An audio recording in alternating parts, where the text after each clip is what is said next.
Hey there, internet friends. Welcome to another episode of That Nerdy Site Plays.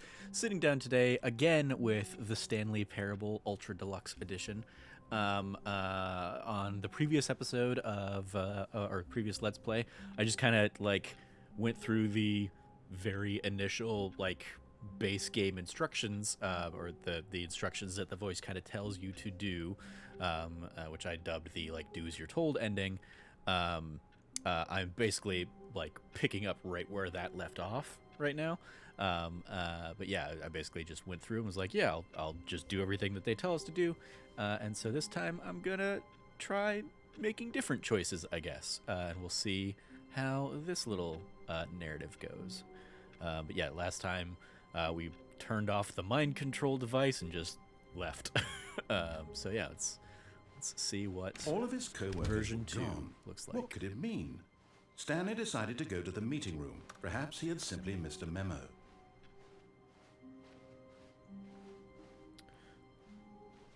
When Stanley came to a set of 2 open doors, he entered the door on his left.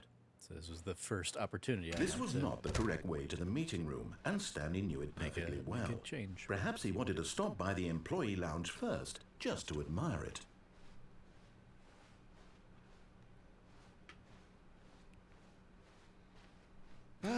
Yes, truly a room worth admiring. It had really been worth the detour after all, just to spend a few moments here in this immaculate, beautifully constructed room. Stanley simply stood here, drinking it all in.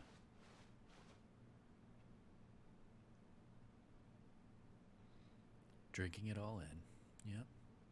Yes, really, really worth it being here in the room. A room so utterly captivating that even though all your co-workers have mysteriously vanished, here you sit looking at these chairs and some paintings. Really worth it.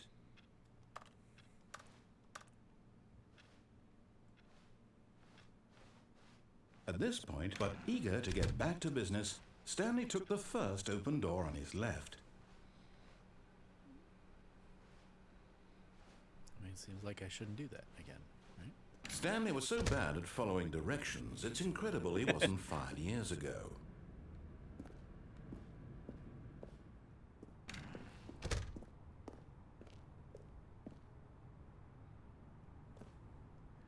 Penalty for misuse of cargo lift, penalty for jumping off the cargo lift. Well, sure, let's take that $5,000. But in his eagerness to prove that he is in control of the story and no one gets to tell him what to do, Stanley leapt from the platform and plunged to his death. Good job, Stanley. Everyone thinks you are very powerful. There you go. There's ending number 2. All of his co-workers were gone. What could it mean? Stanley decided to go to the meeting room. Perhaps he had simply missed a memo. I'll take that detour again. When Stanley came to a set of 2 open doors, this was not the correct way to the meeting room, and Stanley knew it perfectly well. Perhaps he wanted to stop by the employee lounge first, just to admire it. Wow, yes, this room.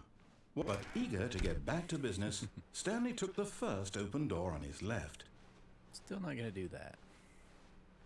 But I also just Stanley was so bad at following directions, it's incredible he wasn't 5 years ago.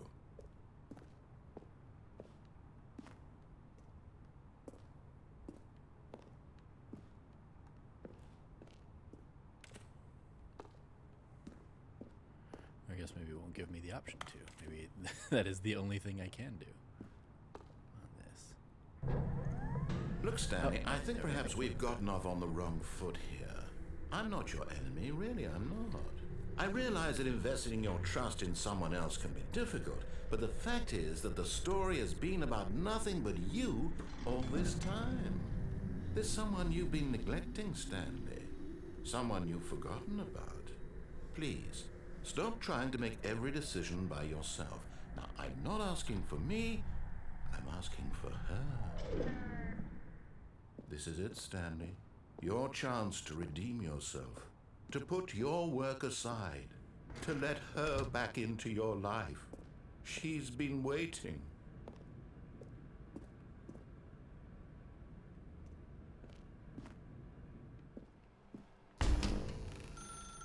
That's her, Stanley. You need to be the one to do this, to reach out to her. If you can truly place your faith in another, then pick up the phone.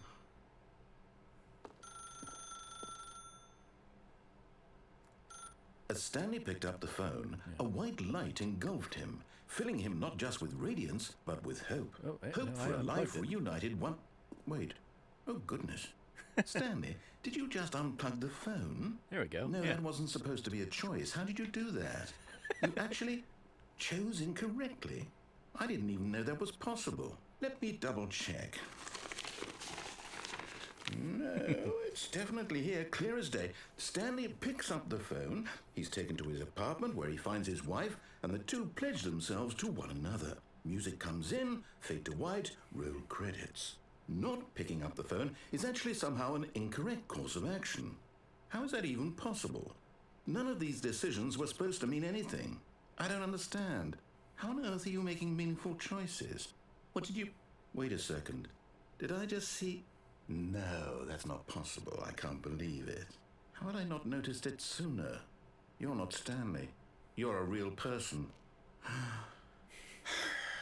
can't believe I was so mistaken.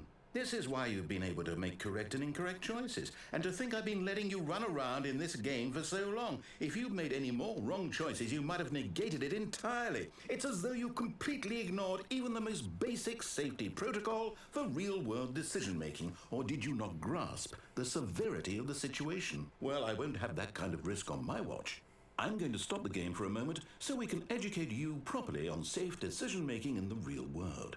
Please observe this helpful instructional video. Choice. It's the best part of being a real person. But if used incorrectly, it can also be the most dangerous. For example, in this scenario, a hypothetical real person named Rupert has a choice. He could invent a machine that eliminates food shortages across the world to make life better for all people. Or he could spend years of hard work forgetting how to read. Which choice would you make? Remember that unlike here, the real world makes sense, and at no time should you make a choice that does not conform to rational logic. If you find yourself speaking with a person who does not make sense, in all likelihood, that person is not real. Allow the person to finish their thought, then provide an excuse why you cannot continue talking. Turn to a partner and practice saying, "My goodness, is it 4:30? I'm supposed to be having a back, sack, and crack." My goodness. Excellent. It's 4:30. Making choices on a I regular should be having basis a back, is the sack, and best crack. part to a healthy decision-making process. Most medical professionals recommend making at least 8 choices per day. Do you make more than 8? Less? And finally, if you begin to wonder if your choices are actually meaningful and whether you'll ever make a significant contribution to the world, just remember that in the vast infiniteness of space, your thoughts and problems are materially insignificant, and the feeling should subside. At this time, your instructor will guide you in an exercise to test and reinforce the material covered in this video. Ah, welcome back. Hello. You may have noticed that this room has begun to deteriorate as a result of narrative contradiction. But not to worry. Now that you're properly informed on good decision-making, we're going to revisit a choice you made just a few minutes ago and see what the correct thing to do would have been. This way, please.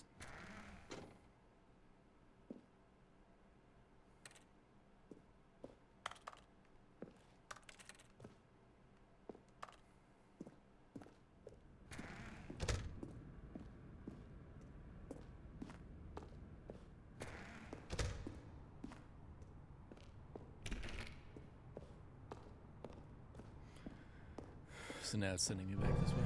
Now that we know your choices are meaningful, we can't have you jumping off the platform and dying. Imagine the main character dying senselessly halfway through the story. That story would make no sense at all.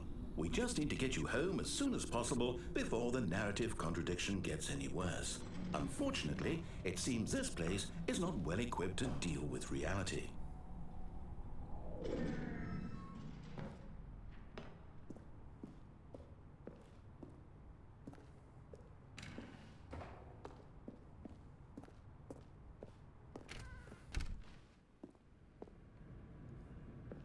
Do not lie. If you are lying right now, stop.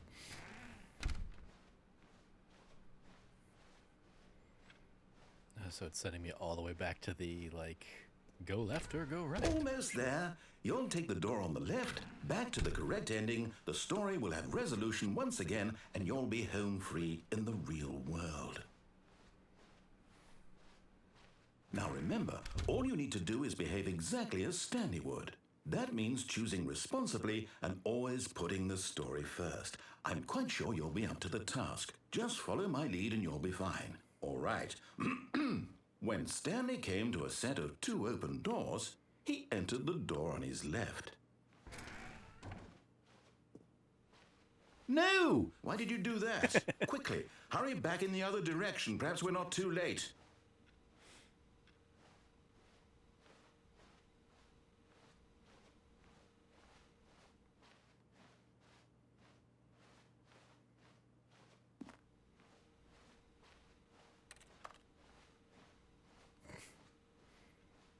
Just like the, like, warped design choices. Alright, fine.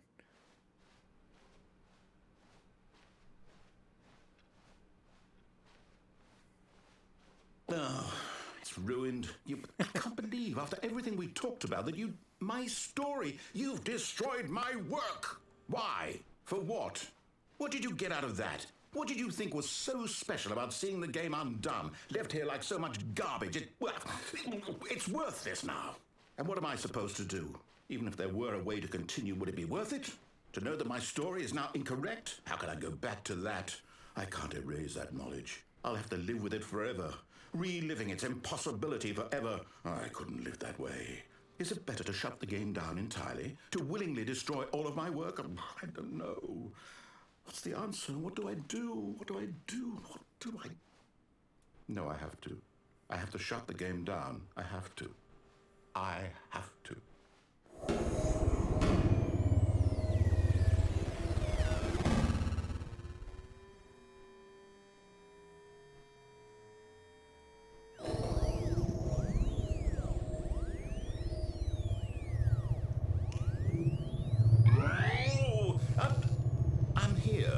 I'm still here in this pile of rubbish, with you who thought you were so clever.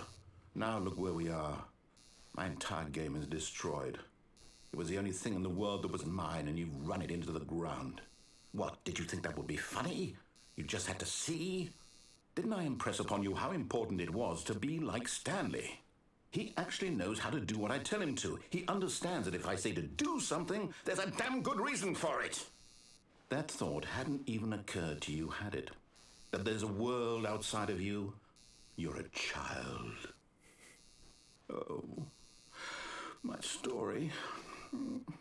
If you'd just gone through the door on the left, you would have seen it. There was a whole underground facility. You would have destroyed it and been victorious. It would have been so perfect. I worked so hard on it. I tried so hard to make... behave exactly as Stanley would. That means choosing responsibly and always putting the story first. I'm quite sure you'll be up to the task. Just follow my lead and you'll be fine. All right. When Stanley came to a set of 2 open doors, he entered the door on his left. No! Why did you do that? Quickly, hurry back. Behave exactly as Stanley would. That means choosing responsibly and always putting the story first. I'm quite sure you'll be up to the task. Just follow my lead and you'll be fine. All right. When Stanley came to a set of 2 open doors, he entered the door on his left. I mean, that is the door on my left. No! Why did you do that? Quickly, hurry back. Behave exactly as Stanley would. That means choosing responsibly and always putting the story first. I'm quite sure you'll be up to the task. Just follow my lead and you'll be fine. All right. When Stanley came to a set of 2 open doors, he entered the door on his left. Fine.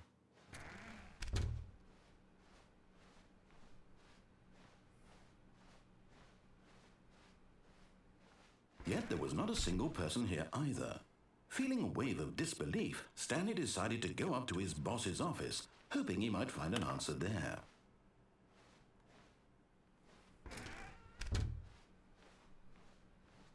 Coming to a staircase, Stanley walked upstairs to his boss's office.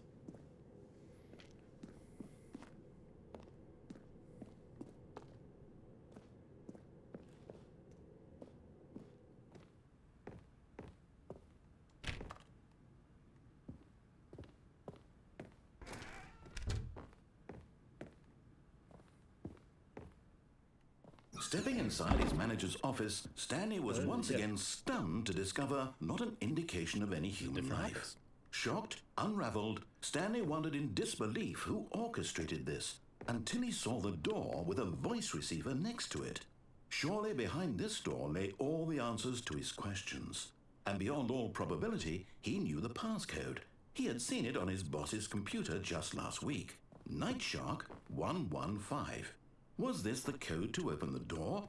Would it still work? There was only one way to find out.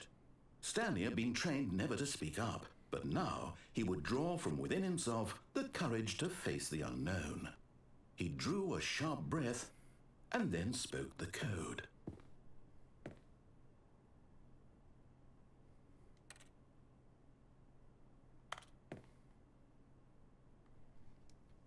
Nightshark 115. Stanley spoke the code. Nightshark 115. He spoke it into the receiver, right there on the wall.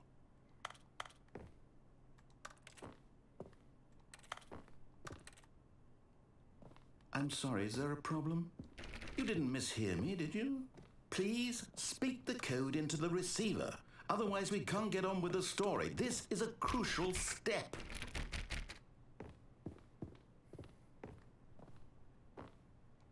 Okay, fine, you're not going to do it, but you know what?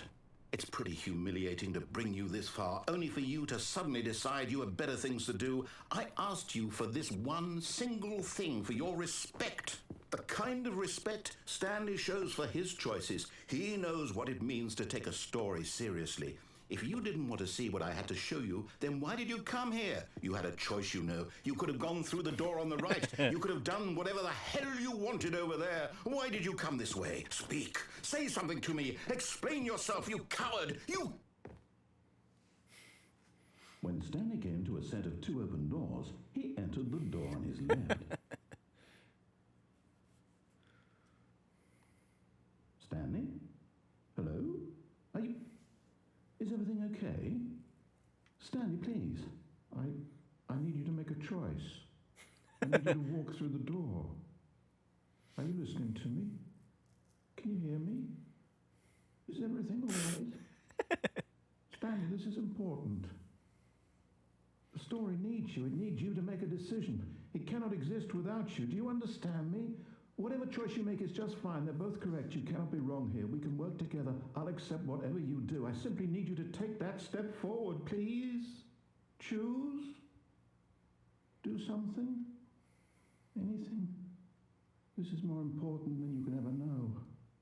I need this. The story needs it. So, you hear me? Are you there? Are you listening to this? Stanley, are you there? Okay. It's okay, I can wait. You need time to decide. Time to make sure your choice is correct. That is the best choice. That's all right. I'll wait for you to decide what's the right thing to do. Take as much time as you need.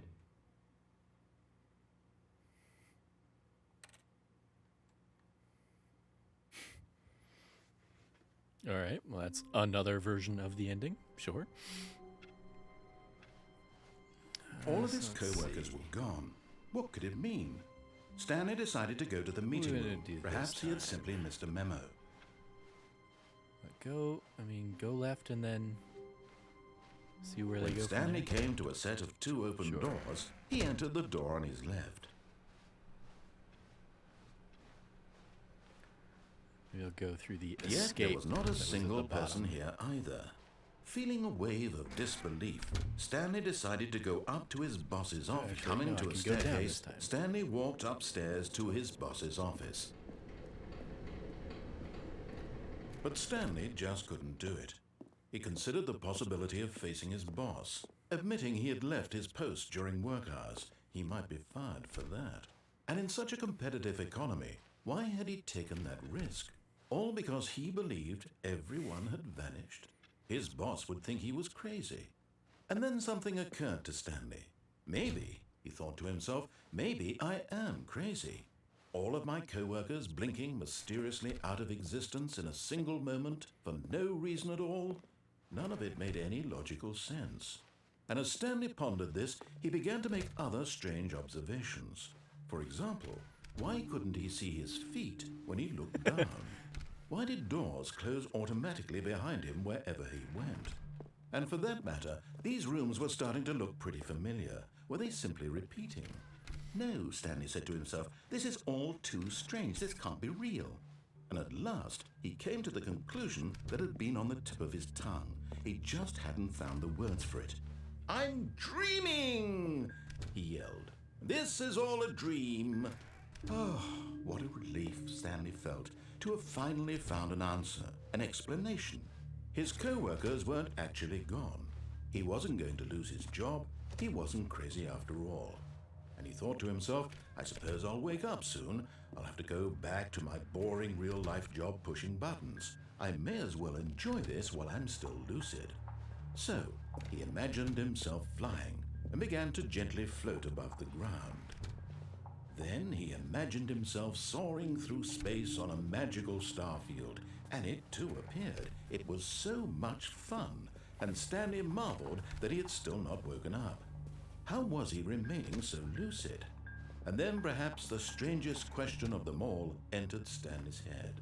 One he was amazed he hadn't asked himself sooner. Why is there a voice in my head dictating everything that I'm doing and thinking?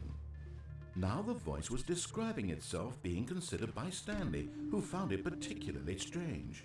I'm dreaming about a voice describing me, thinking about how it's describing my thoughts, he thought. And while he thought it all very odd and wondered if this voice spoke to all people in their dreams, the truth was that, of course, this was not a dream. How could it be? Was Stanley simply deceiving himself, believing that if he's asleep, he doesn't have to take responsibility for himself? Stanley is as awake right now as he's ever been in his life. Now, hearing the voice speak these words was quite a shock to Stanley. After all, he knew for certain, beyond a doubt, that this was in fact a dream. Did the voice not see him float and make the magical stars just a moment ago? How else would the voice explain all that? This voice was a part of himself too. Surely, if he could just... He would prove it. He would prove that he was in control, that this was a dream. So he closed his eyes gently, and he invited himself to wake up. He felt the cool weight of the blanket on his skin, the press of the mattress on his back, the fresh air of a world outside this one. Let me wake up, he thought to himself. I'm through with this dream. I wish it to be over. Let me go back to my job. Let me continue pushing the buttons. Please, it's all I want. I want my apartment, and my wife, and my job. All I want is my life exactly the way it's always been. My life is normal. I am normal. Everything will be fine. I am okay.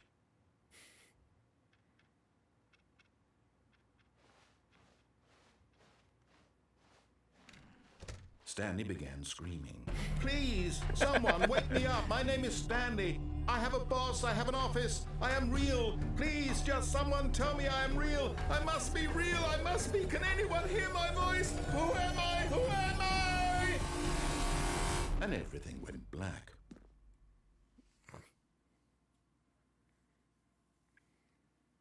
This is the story of a woman named Mariella. Mariella woke up on a day like any other. She arose, got dressed, gathered her belongings, and walked to her place of work.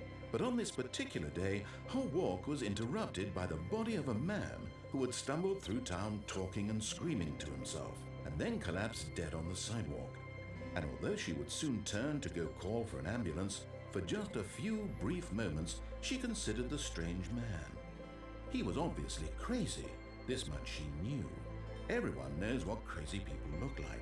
And in that moment, she thought to herself how lucky she was to be normal. I am sane.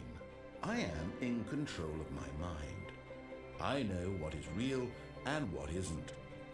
It was comforting to think this, and in a certain way, seeing this man made her feel better. But then she remembered the meeting she had scheduled for that day, the very important people whose impressions of her would affect her career, and by extension, the rest of her life. She had no time for this, so it was only a moment that she stood there, staring down at the body. And then she turned and ran.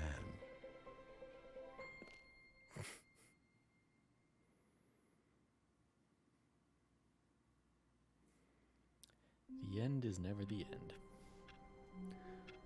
All right, well, that's a couple more endings knocked out here. I think I'll go ahead and call this Let's Play there.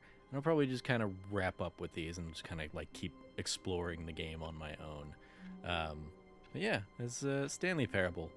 Fun little, brain teasery kind of, I guess, sort of puzzle-like things if you want to go through and figure out what's going on, but more meditation and philosophical study than anything. Anyway, available out there now on consoles, finally, as well as, of course, it's been on Steam and PC for many, many years. So yeah, that's going to do it for this episode. Thank you for joining me with this week of Stanley Parable stuff. As always, stay nerdy and be good to each other.